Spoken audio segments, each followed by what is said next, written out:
2023 সালের অক্টোবরে উরুগুয়ের বিপক্ষে বিশ্বকাপ বাছাই পর্বের ম্যাচে বাঁ হাঁটুর এসিএল ও মেনিসকাসে গুরুতর চোট পাওয়ার পর থেকে মাঠের বাইরে আছেন নেইমার। এরপর একাধিকবার ব্রাজিল দলে ফেরার সম্ভাবনা জাগলেও শেষ পর্যন্ত মাঠে নামা হয়নি।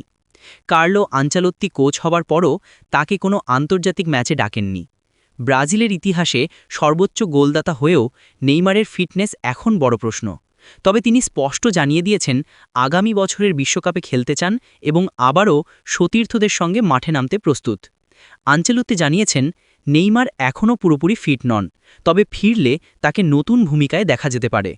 তার মতে নেইমারের জন্য মাঝমাঠ বা ফলস নাইন পজিশন সবচেয়ে উপযুক্ত, যেখানে গোল করার সুযোগ বাড়বে এবং শারীরিক চাপও কমবে।